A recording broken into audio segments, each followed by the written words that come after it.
কেকেআরের হয়ে সবথেকে ইম্পর্টেন্ট রোলটা এই বছর প্লে করতে চলেছে এই প্লেয়ারটা, যে প্লেয়ারটাকে হয়তো বেশিরভাগ লোকজন ধর্তব্যের মধ্যে রাখছে না। কেননা এই প্লেয়ারটার রোল কিছুটা এইরকমই, প্লেয়ারটার ইম্পর্টেন্স একটু কম। তো কে এই প্লেয়ার, অবশ্যই সেই বিষয়টা নিয়ে কথা বলবো। তবে এই বিষয়টা নিয়ে বলার আগে তোমাদের সুবিধা হবে এই বছর কেকেআর দলের স্কোয়াডটা একবার দেখিয়ে নিলে, সেটাও দেখাবো। এবং সেই সঙ্গে আরেকটা ইম্পর্টেন্ট বিষয় নিয়ে কথা বলবো, যেটা হলো হর্ষিত রানার রিপ্লেসমেন্ট কে হবে, সেই বিষয়টা নিয়ে এই মুহূর্তে জল্পনা কল্পনা তুঙ্গে।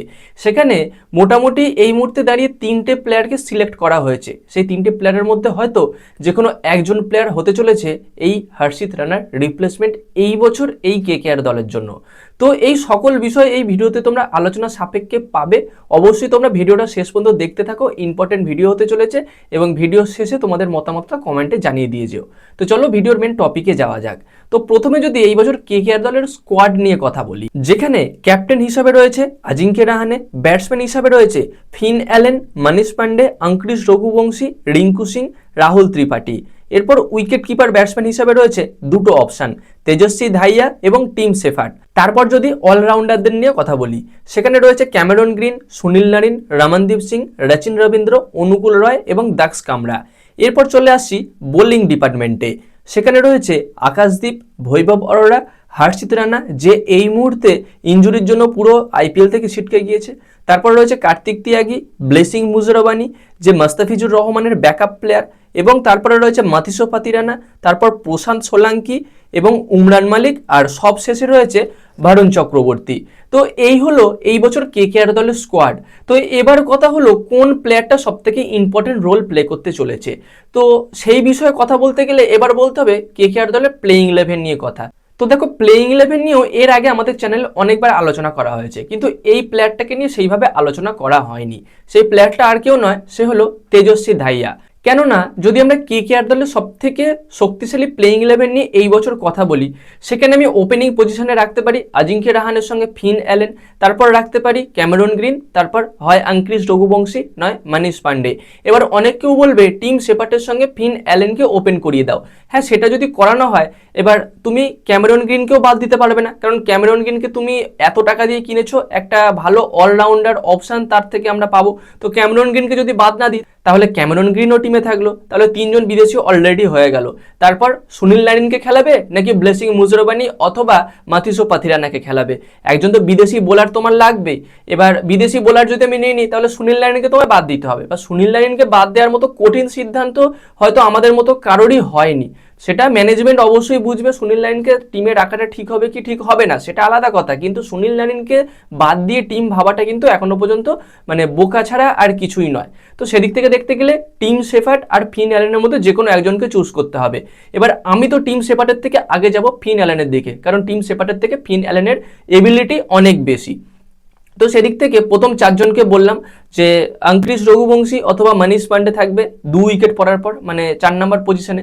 তারপর তুমি রাখতে পারো রিঙ্কু সিংকে, তারপর রাখা যেতে পারে তেজস্বী ধাইয়াকে। আর এই তেজস্বী ধাইয়াকে এই 6 নম্বর পজিশনে রাখার কারণটা এই প্লেইং 11টা সম্পূর্ণ বলার পরে তোমাদের আমি বোঝাচ্ছি। এবং তারপরে রাখা যেতে পারে অনুকূল রয়কে, তারপরে সুনীল নারিন, তারপর বরুণ চক্রবর্তী, তারপর ব্লেসিং মুজরাবানি, এবং তারপরে হয় আকাশদীপ নয় বৈভব অরোরা।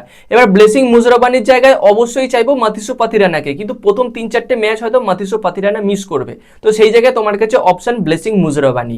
তো এবার কথা হলো তেজস্বী ধাইয়াকে আমি কেন রাখবো। প্রথম কথা হলো একজন পারফেক্ট উইকেট কিপার ব্যাটসম্যান। দেখো, অঙ্কুরিশ রঘুবংশী উইকেট কিপিং করতে পারে।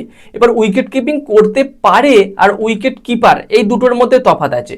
আর তার থেকেও বড় কথা, তেজস্বী ধাইয়া কিন্তু বেশ হার্ড হিটার একজন ব্যাটসম্যান এবং উইকেট কিপিং এর দিক থেকেও যথেষ্ট দক্ষ এবং প্রফেশনাল বলা যেতে পারে। অঙ্কুরিশ রঘুবংশী এই মুহূর্তে দাঁড়িয়ে উইকেট কিপিংটা শিখছে, তাকে করানো হচ্ছে সেই কারণে। তো আমি সেদিক থেকে প্রথম অপশান মানে এই তেজস্বী ধাইয়াকে প্লেইং 11-এ রাখার প্রথম অপশান রাখলাম এইটা। এবার যদি দ্বিতীয় অপশান নিয়ে যাই, দেখো এখানে তুমি ইম্প্যাক্ট প্লেয়ার হিসেবে রমনদীপ সিংকে পাবে, রাহুল ত্রিপাঠীকে পাবে, মনীষ পান্ডেকে পাবে। আবার বোলিং এর দিক থেকেও তুমি বৈভব অরোরা এবং আকাশদীপ দুজনকেই ব্যবহার করতে পারবে।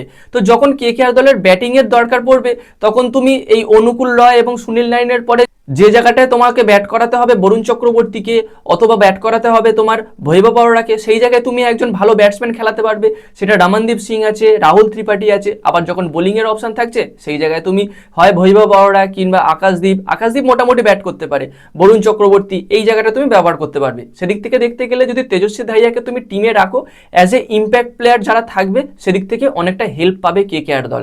আমার তো তাই মনে হয়। আর এই বিষয়ে তোমাদের কি মতামত তোমরা অবশ্যই কমেন্টে জানিও। তো এই গেল কেকেআর দলের প্লেইং 11 বা তেজস্বী ধাইয়াকে নিয়ে কথা। এবার যদি কথা বলি এই হর্ষিত রানের রিপ্লেসমেন্ট কে হতে পারে। দেখো অনেক প্লেয়ার ট্রায়াল দিয়ে গেছে, তো সেদিক থেকে দেখতে গেলে 3টে প্লেয়ারকে এই মুহূর্তে কেকেআর দল সিলেক্ট করেছে।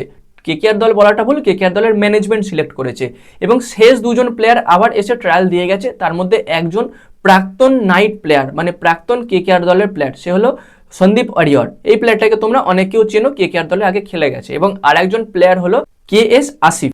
এই প্লেয়ারটারও কিন্তু আইপিএল খেলার ভালো রকম অভিজ্ঞতা আছে। এবার আরেকটা প্লেয়ারকে, সে হলো সিমরজিৎ সিং।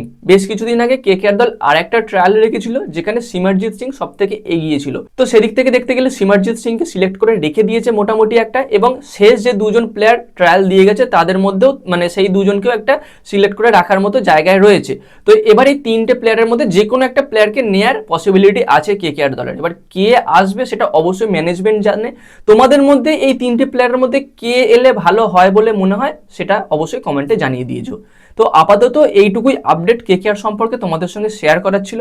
ভিডিওটা কেমন লাগলো অবশ্যই কমেন্টে জানিও, ভালো লাগলে লাইক করে দিও, বন্ধুদের সঙ্গে শেয়ার করে দিও। তো গাইস দেখা হচ্ছে পরবর্তী ভিডিওতে, বাই বাই।